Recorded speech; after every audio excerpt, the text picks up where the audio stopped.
ভাবুন তো রাতের আকাশে হঠাৎ চাঁদ লালচে রঙের রক্তিম হয়ে উঠল, চারপাশে অদ্ভুত এক রহস্যময় আবহাওয়া, যেন পৃথিবীর উপর নেমে আসছে কোনো মহাজাগতিক সংকেত। হ্যাঁ, আসছে সেই মুহূর্ত 7 সেপ্টেম্বর 2025। সেদিন ঘটতে যাচ্ছে বিরল এক ঘটনা, সুপার ব্লাড মুন। চন্দ্রগ্রহণের সময় পৃথিবীর ছায়া যখন চাঁদকে ঢেকে দেয় তখন সাধারণত চাঁদ অদৃশ্য হয়ে যায়, কিন্তু পৃথিবীর বায়ুমণ্ডল সূর্যের আলোকে ছড়িয়ে দিয়ে চাঁদে লাল আভা ফেলে। তখনই মনে হয় চাঁদ রক্তে ভিজে গেছে। আর সেদিন চাঁদ পৃথিবীর সবচেয়ে কাছে আসে, তখন তাকে বলে সুপার মুন। এই দুই ঘটনা একসাথে মিললেই জন্ম নেয় সুপার ব্লাড মুন।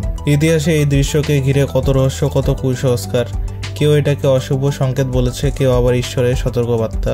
কিন্তু আধুনিক বিজ্ঞান বলছে এটা কেবলই মহাজাগতিক খেলা, তবে এর সৌন্দর্য সত্যি শ্বাসরুদ্ধকর। এই 7 সেপ্টেম্বরের রাতটা হবে বিশেষ, কারণ বাংলাদেশ সহ এশিয়ার অনেক জায়গা থেকে দেখা যাবে এই লালচে চাঁদ। পর্যটকরা ইতিমধ্যেই প্রস্তুতি নিচ্ছেন, অনেক দেশে আয়োজিত হচ্ছে মুন ওয়াচিং নাইট। তাহলে প্রশ্ন হলো, আপনি কি করবেন? আপনি কি আকাশের দিকে তাকিয়ে এই রক্তিম সৌন্দর্য দেখবেন, নাকি ভেবে যাবেন মহাবিশ্ব আমাদের এখনো কত রহস্য লুকিয়ে রেখেছে? কমেন্টে লিখে জানাবেন আপনি কোথা থেকে দেখবেন এই সুপার ব্লাড মুন।